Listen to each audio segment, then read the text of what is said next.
지난주 우리 대한민국에 새로운 대통령이 취임을 했습니다. 윤석열 대통령 취임식을 했고요.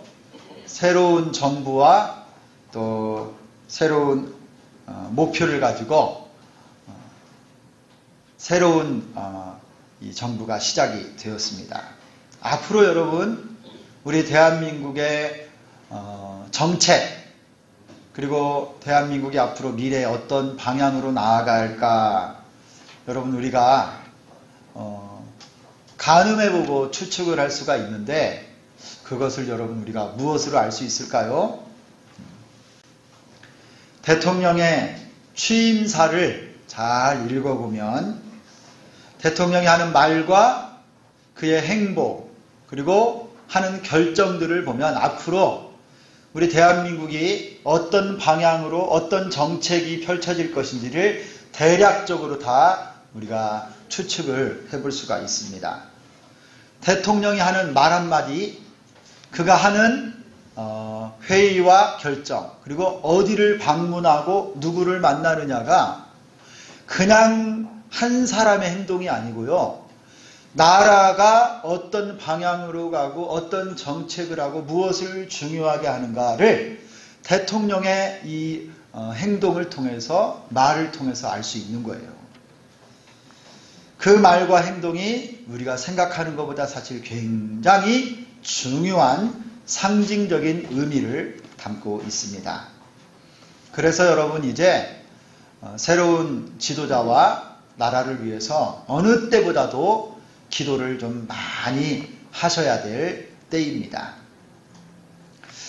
오늘 함께 읽은 이 마태복음 3장 13절부터 17절에 보면 예수님께서 세례를 받으시는 장면이에요. 예수님께서 이 세례를 받으심으로 우리를 구원하기 위한 예수님의 공적인 활동을 처음으로 시작하셨어요. 예수님이 이 세례를 통해서 앞으로 주님의 사역, 앞으로 우리 주님이 어디에 관심을 갖고 우리 주님의 마음이 어디에 있는지를 이 세례를 통해서 예수님이 다 보여주고 계십니다. 그래서 예수님의 구주로서의 공적 사역의 취임식 같은 것이 오늘 예수님의 세례식이에요. 이 장면을 통해서 예수님이 행하실 구원의 역사와 예수님의 마음이 어디에 있는지를 우리가 다 읽을 수가 있습니다. 오늘 예수님이 세례를 받으시는 이 장면은 13절부터 시작하는데 이 말씀으로 시작해요. 이때에 예수께서, 이때가 무슨 때냐면 세례 요한이 요단강에서 회개하라 천국이 가까이 왔느니라 온 이스라엘 백성들을 향해서 회개를 외치고 천국이 가까이 왔느니라 하나님 나라가 곧 임하여 왔으므로 너희는 하나님 나라에 합당하게 회개하고 돌이키라고 하면서 회개를 촉구하고 온 이스라엘 백성들에게 회개에 합당한 열매를 맺고 그 증거로 세례를 받으라고 이렇게 했어요. 그래서 많은 사람들이 요한이 있는 이 요단강가에 와서 세례를 다 받았습니다. 그리고 요한이 뭐라고 말했느냐면 나는 너희에게 이 물로 세례를 주지만 내 뒤에 오시는 분은 성령과 불로써 너희에게 세례를 주실 것이다. 그가 타작 마당에 추수하는 분이 되어서 온 땅에 하나님께 속한 자들에게는 성령을 부어주고 하나님의 백성이 아닌 자들은 불로써 심판하여 다 살을 것이다.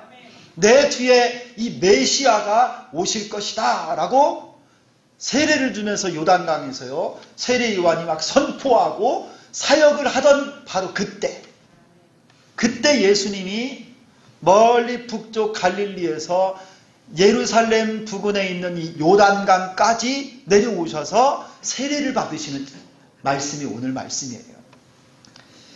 여러분 예수님은 이 세례를 통해서 예수님의 관심, 예수님의 마음, 앞으로 펼쳐질 사역이 어디로 향할지를 예수님이 알려주시는데, 세례 요한을 통해서요, 이 역사의 무대에 메시아가 오실 것이라고 하는 걸 딱 준비하는 자로, 메시아의 오실 길을 예비하는 자로 광야에 외치는 선지자의 음성 세례 요한이 딱 말씀을 외쳤을 때, 이때 예수님이 딱 등장하시는 거예요. 여러분, 예수님이 등장하셔서 이때 세례를 받으러 오시는데, 여러분 잘 생각 한번 해보세요. 예수님이 받으시는 이 세례와 요한 앞에 와서 세례를 받는 다른 모든 사람들의 세례와는요, 다른 거예요. 여러분이 요한의 세례는 뭐냐면, 죄인들이 회개하고 하나님께로 돌아오는 것을 믿음으로 고백하는 죄인들이 받는 회개였어요. 죄인들이 받는 세례. 그런데 여러분, 예수님은요, 죄가 없으신 하나님의 아들 아니십니까? 성령으로 잉태되어 동정녀 마리아를 통해서 이 땅에 나신 하나님의 아들이에요. 죄가 없으신 분이에요. 그런데 예수님이 세례를 받는다는 거예요. 화면을 꺼주세요. 이게 뭐가 나왔는데, 저 뒤에. 여러분, 예수님은요, 세례를 받으실 필요가 없으신 분이에요, 원래는. 예수님은 죄가 없으신 하나님의 아들이기 때문에. 그런데 왜 예수님이 세례를 받느냐? 오늘 예수님이 이때 오셔서 세례를 받으시는 것을 통해서요, 여러분, 예수님은 요한에게 세례를 받기 위해서 누구와 함께 그 자리에 서 있는 것입니까? 죄인들과 함께 세례 요한 앞에 딱 줄을 서 있는 거예요. 한 사람 한 사람 요한에게 회개의 세례를 받기 위해서 예수님도 그 자리에 죄인들 틈 속에 끼어서 죄인들과 함께 세례를 받음으로, 우리 주님이 말씀하고자 원하는 게 뭐냐면, 우리 예수님은요, 죄인들을 구원하기 위해서 이 땅에 오셨음을 보여주는 거예요. 예수님은 세례를 통해서 죄인들을 위한 구주이신 것을 보여주셨습니다. 예수님은 죄가 없으심에도 불구하고 죄인들의 틈에 끼어 서서 함께 세례를 받으심으로 이 모든 죄인들의 죄를 예수님이 다 담당하시는, 세상 죄를 짊어지고 가시는 하나님의 어린 양으로, 온 세상의 죄를 짊어지시는 분으로 예수님이 받으시는 세례였던 것입니다. 여러분, 예수님은 주님의 세례를 통해서 죄인들과 같은 모습으로 하나가 되셨어요. 죄인들을 멀리한 것이 아니라 죄인들을 사랑하시고 죄인과 똑같은 모습으로 하나님 앞에 서신 것입니다. 그래서 마가복음 10장 45절을 보면 이런 말씀이 있어요. 인자가 온 것은 섬김을 받으려 함이 아니라 도리어 섬기려 하고 자기 목숨을 많은 사람들의 대속물로 주려 함이니라.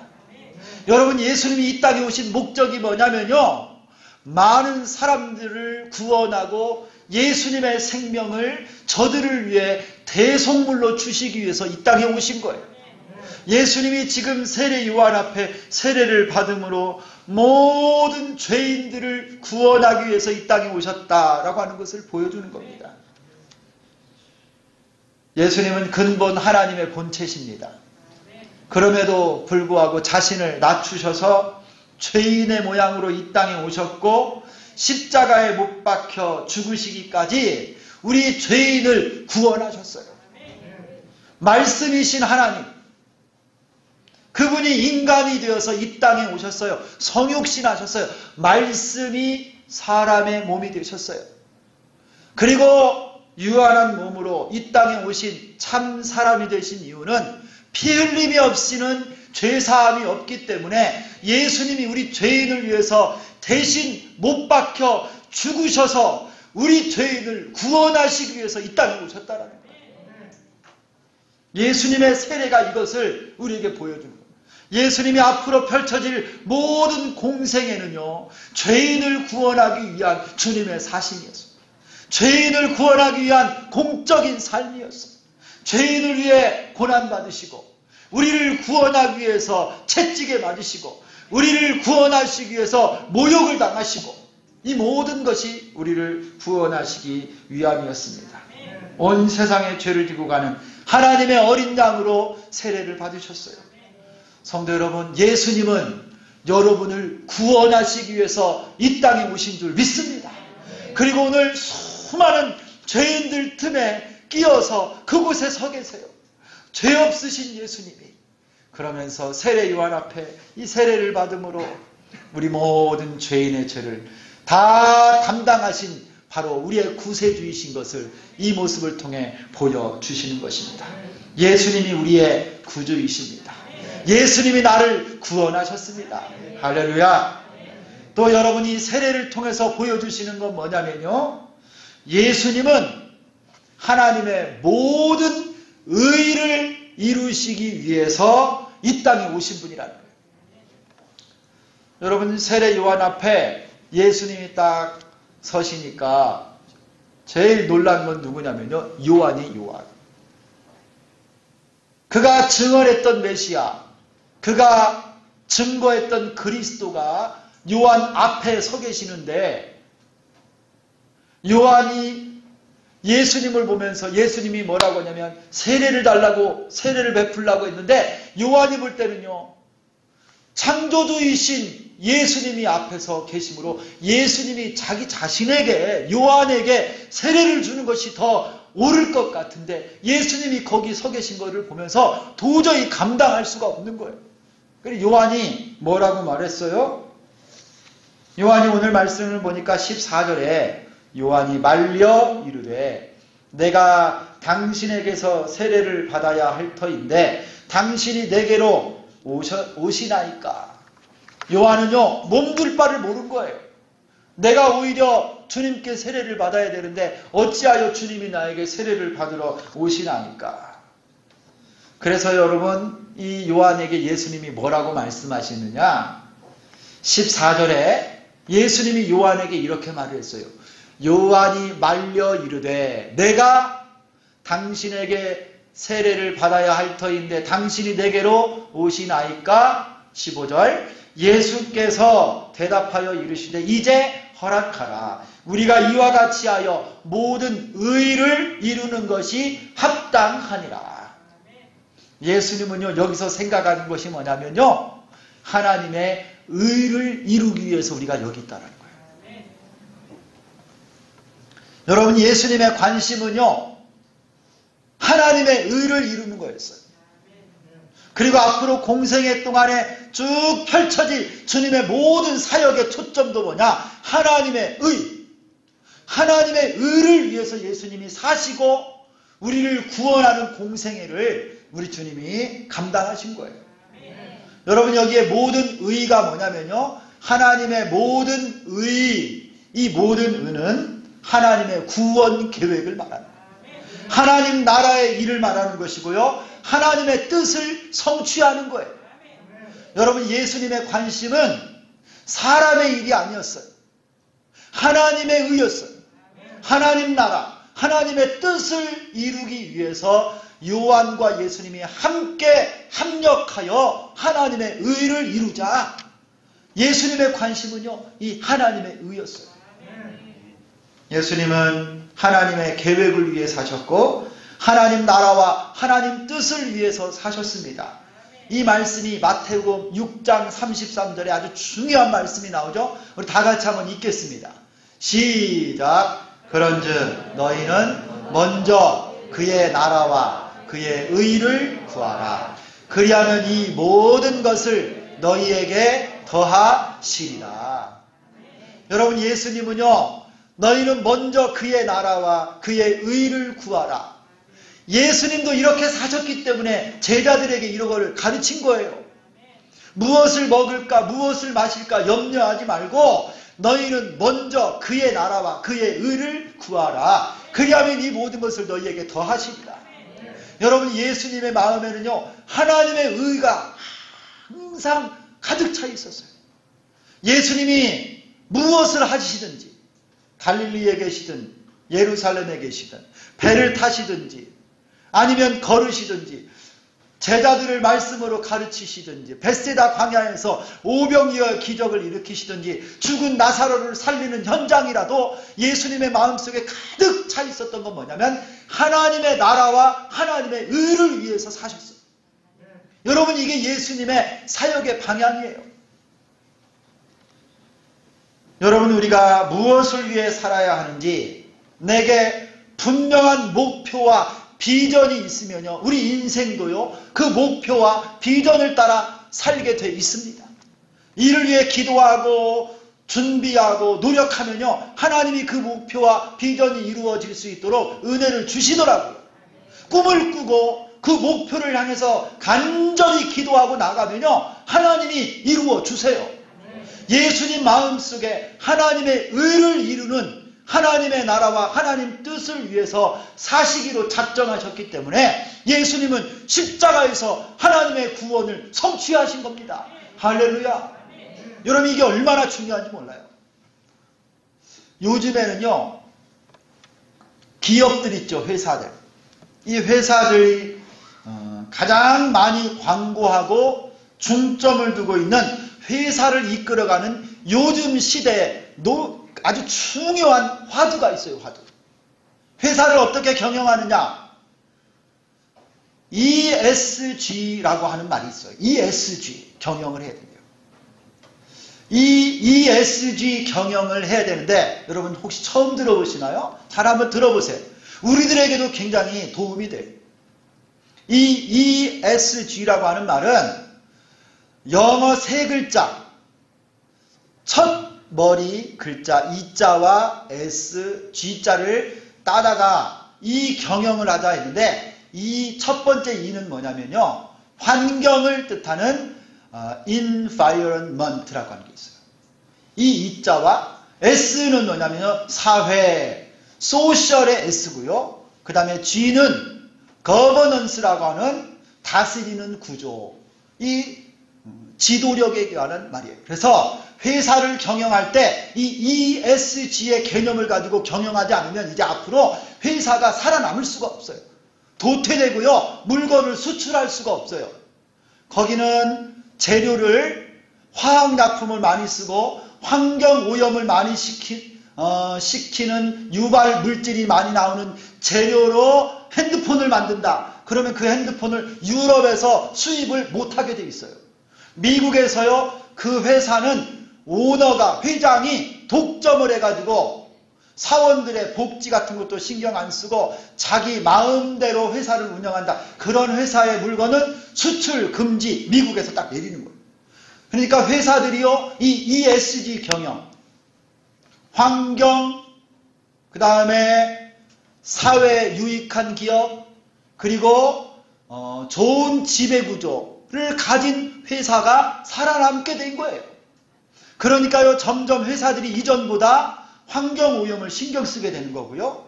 또 사회에 공헌하고 아름다운 기업이 될 수 있도록 노력을 하고요. 노조나 노동자들의 복지도 많이 신경을 쓰고요. 예전처럼 회장, 사장이 한마디 하면 다 가는 회사가 아니라 전체 사원들의 마음을 모으고 그렇게 회사를 경영하려고 노력을 합니다.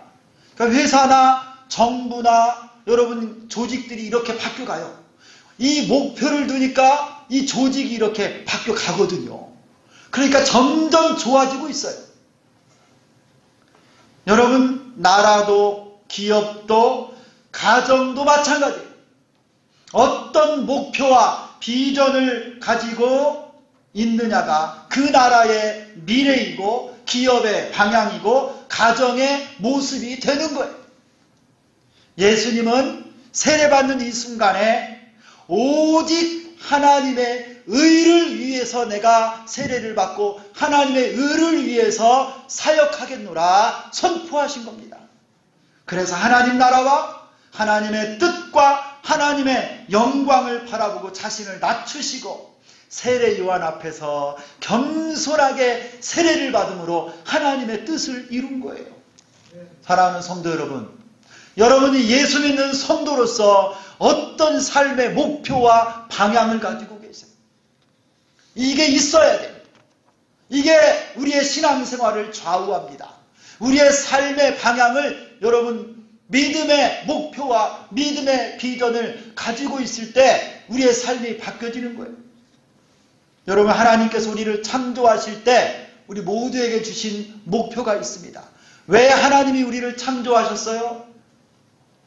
이사야서 43장 21절에 보면 이렇게 말씀합니다. 우리 다 같이 한번 읽겠습니다.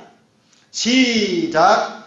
이 백성은 내가 나를 위하여 지었나니 나를 찬송하게 하려 함이니라. 여러분 하나님이 우리 한 사람 한 사람을 향한 하나님의 꿈과 창조의 목적이 있는데 뭐냐? 하나님을 찬송하라고 우리를 만드신 거예요. 이게 다른 말로 말하면 뭐냐면요, 하나님께 예배자로 살라는 거예요. 여러분 하나님이 우리를 만드실 때 우리를 통해서 하나님이 영광 받으시기를 원한다는 거예요. 하나님을 찬송하고 예배하고 우리 삶을 통해서 창조주 하나님께 영광을 돌리라는 거예요.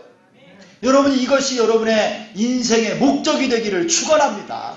공부를 해도요, 내 출세, 잘 먹고 잘 사는 거 이거를 위한 공부가 아니라 하나님의 영광을 위해 공부하는 거예요. 여러분이 직장 생활하면서 여러분 사물을 보고 물건을 팔고 만드는 이 모든 게요, 우리 가정 잘 먹고 잘 사는 데가 목적이 있는 게 아니라 하나님의 영광을 위해서 여러분이 이런 은혜가 여러분과 함께하기를 축원합니다. 여러분이 가정에서 화목하고 온 가족이 평안을 누리는 목적도요, 이거를 통해서 하나님께 영광을 돌리는 거예요. 여러분 우리 인생의 목적이 뭐예요? 저는 이번 주에 라디오에서 흘러나오는 복음송을 제가 잘 익숙하지 않은 복음송인데요, 후렴구는 제가 좀 여러 번 들어봤어요. 근데 이 복음송의 가사가 얼마나 마음에 와닿았는지요. 제 평소에 가지고 있었던 제 인생의 목표인데 그 찬양을 통해서 흘러나오더라고요. 여러분 이 가사를 한번 들어보세요. 내 삶의 소망, 내가 바라는 한 분, 예수 닮기를 내가 원하네. 한없는 사랑, 풍성한 긍휼, 예수 닮기를 내가 원하네. 예수 닮기를, 예수 보기를, 예수만 높이기를 내가 원하네. 내 평생 소원, 예수 닮기를, 예수만 닮기를 내가 원하네. 여러분 예수님 닮고 싶지 않아요? 저에게는요 평생의 소원이 있는데 내가 예수님을 좀 더 닮았으면 좋겠어요. 예수님처럼 생각하고 예수님처럼 말하고 예수님처럼 사랑하고 예수님처럼 감사하고 예수님처럼 목회하고 예수님처럼 그렇게 살았으면 좋겠어요. 할 수 없는 죄인이 말에 실수도 많고 허물도 많고 참 못난 모습으로 살아가지만 저에게 간절한 소망이 있는데요, 나는 예수님 닮고 싶어요. 그래서 제 카톡에도 내가 나 예수님 더 닮고 싶다고 이렇게 써놨어요. 여러분 예수님은요 주님의 평생의 소망이 있었는데 하나님의 의를 이루기 위해서 사셨습니다. 성도 여러분, 여러분의 영적인 소망도 하나님의 영광을 위해 살고 하나님 나라와 복음 위해 살고 예배자로 사는 놀라운 축복이 있기를 소망합니다. 여러분 예수 닮기를 소망합니다. 우리가 예수님처럼 살아야지요. 공부하는 이유, 일하는 이유, 예배하는 이유, 살아가는 이유도 오직 하나님의 나라와 영광, 예수 닮기를 위해 살아가는 우리 주비전교회 모든 성도 될 수 있기를 예수님의 이름으로 축원합니다. 예수님이 세례를 받고 물에서 딱 올라오실 때 신기한 현상이 나타났어요. 하늘이 열리고 하나님의 성령이 비둘기같이 내려서 예수님 위에 임하여 있었습니다. 여러분 여기에 비둘기 같은 성령 했는데 진짜 비둘기가 날개를 치고 새가 내려온 그것이 아니고 이건 아마 상징적으로 이해를 해야 돼요. 하늘로부터 하나님의 성령이 예수님 위에 충만하게 임하여 있었다. 이거를 말하는 거예요. 여러분, 예수님은 이미 성령 충만하신 분이에요.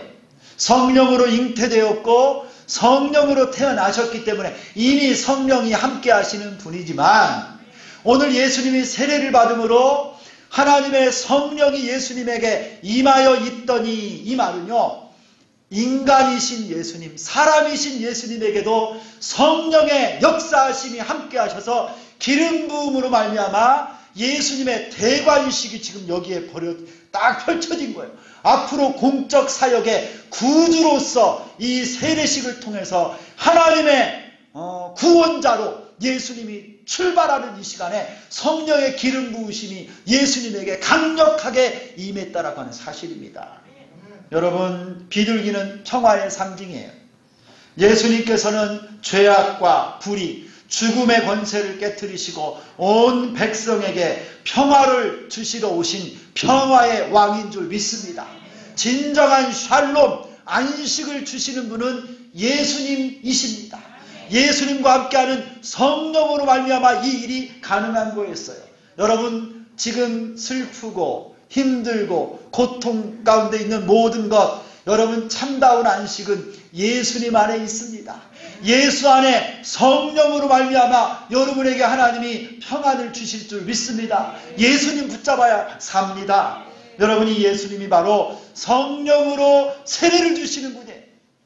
여러분, 우리가 구원받았다 이 말을 다른 말로 말하면 뭐라고 말할 수 있느냐면요, 잘 들으세요. 굉장히 어려워요. 구원받았다 이 말은요, 내 안에 예수님이 거하신다, 또는 성령 하나님이 내 안에 거하신다 라고 표현할 수 있어요.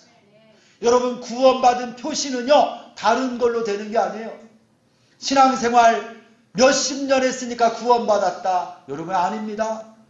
목사니까 구원받고, 선교사니까 구원받고, 장로, 권사, 집사니까 직분으로 구원받았다, 아닙니다. 여러분, 예수님의 사도 가룟 유다는요, 12 제자 중에 있다가도 지옥 갔어요. 여러분, 직분으로 구원 못 받아요. 성경 지식을 많이 알면 구원받습니까? 아닙니다. 성경 박사들도 사기꾼들 많아요. 우리의 구원은 예수 그리스도를 믿고 영접하여 구원받는 줄 믿습니다. 성령님께서요, 내가 예수를 나의 구주와 주님으로 믿습니다, 영접합니다 할 때 구원의 영이신 성령님이 우리 영혼에 임하고 우리 영혼 안에 거하게 되십니다. 그리고 이 성령이 우리에게서 영원히 떠나지 않아요. 이는 내 아들이다, 내 딸이다, 구원받은 하나님 나라의 백성이다. 성령이 우리 안에 거하심으로 우리의 구원의 보증이 되시는 거예요. 할렐루야. 여러분, 구원 받으셨습니까? 하나님 나라의 백성 맞습니까? 여러분 안에 성령님이 계십니까? 이거를 확인하셔야 돼요. 너희는 너희가 하나님의 성전인 것과 하나님의 성령이 너희 안에 계시는 것을 알지 못하느냐. 성령님이 내 안에 계시지 않으면요, 교회를 아무리 오래 다녀도 구원받은 사람이 아니에요. 만일 너희 속에 하나님의 영이 거하시면 너희가 육신에 있지 아니하고 영에 있나니, 누구든지 그리스도의 영이 없으면 그리스도의 사람이 아니니라. 성령이 우리 안에 계셔야 그리스도의 사람, 구원받은 하나님의 백성이 되는 줄 믿습니다. 여러분, 예수님이 성령을 우리에게 부어주셨습니다. 여러분이 예수님의 세례를 통해서 예수님이 우리에게 성령을 부어주시는 분이라는 것을 보여주고 계십니다. 할렐루야. 여러분이 성령님이 여러분 안에 계셔서 여러분을 붙드시고 도와주시고 구원받은 하나님의 자녀로 능력 있게 살아갈 수 있도록 도와주시기를 예수 그리스도의 이름으로 축원합니다. 마지막으로 여러분, 예수님은 이 세례를 통해서요, 예수님이 하나님의 사랑받는 아들이라고 하는 것을 온전히 공포하셨어요. 예수님이 세례를 받고 물에서 올라오실 때 성령께서 예수님에게 임하여 있었고요, 하늘에서 음성이 들렸어요. 소리가. 여러분, 여기에 잘 보세요. 물에는 지금 성자이신 예수님이 세례를 받고 올라오셨죠. 성령 하나님께서 임하여 머리 위에 임하여 계셨죠. 하늘에서는 성부 하나님의 음성이 들립니다. 이 자리에 성부, 성자, 성령, 삼위일체 하나님이 예수님 세례받는 그 자리에 임하여 계신 거예요. 여러분, 예수님은 성자 하나님이십니다. 하나님의 아들이세요. 여러분, 성부, 성자, 성령, 삼위일체 하나님을 강력하게 증언하는 말씀이 오늘 이 말씀이에요. 여러분, 삼위일체 하나님을 부인하는 이단들은요, 예수님을 하나님이라고 믿지 않습니다. 신천지가 그러고요. 여러분, 여호와 증인, 이 구원파 이런 이단들이 삼위일체 하나님을 부인합니다. 여러분, 그럴 때 오늘 말씀을 딱 증거로 내리세요. 여러분, 하늘에서 음성이 들리는데 예수님을 향하여 뭐라고 하나님 아버지가 말씀하느냐? 이는 내 사랑하는 아들이요 내 기뻐하는 자라. 여러분, 예수님은요, 이 세례를 통해서 무엇을 우리에게 알려주시느냐? 예수님은요, 하나님의 사랑받는 아들이었어요. 하나님을 기쁘게 하는 일을 사셨습니다. 성도 여러분, 예수님의 평생의 소망이 뭐냐? 하나님을 기쁘시게 하는 하나님의 아들로 이 땅에 사신 거예요. 그래서 십자가의 잔을 그가 마실 때도 이 잔이 내게서 할 수만 있으면 지나가기를 원하지만 아버지의 뜻이라면 내가 이 잔을 마시겠습니다. 아버지의 사랑받는 아들로 순종하셨습니다. 성도 여러분, 하나님의 아들로 우리도 사랑받는 하나님의 자녀가 될 수 있기를 소망합니다. 예수님을 본받아 살기를 소망합니다. 오늘 세례를 통해서 예수님은 우리 죄인들을 구원하기 위해서 오신 분임을 알려주셨고, 예수님은 오직 하나님의 의를 이루기 위해 사신 분인 것을 알려주셨고, 예수님은 하나님의 사랑받는 아들이신 것을 증거하고 계십니다. 성도 여러분, 여러분은 지금 이 하나님 아버지의 음성이 들리십니까? 예수님께서 핏값으로 사신 성도, 우리 주비전 교회가 하나님의 사랑하는 아들이요 내 기뻐하는 자라고 하나님이 오늘 또 여러분을 향하여 말씀하고 계십니다. 여러분의 귀를 열어서 하나님 아버지의 음성을 듣고 믿음으로 사는 여러분 되기를 소망합니다.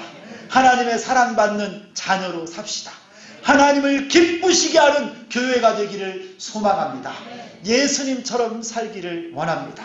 예수 닮기를 원합니다. 여러분의 소망, 여러분의 믿음의 목표가 또 될 수 있기를 예수 그리스도의 이름으로 축원합니다.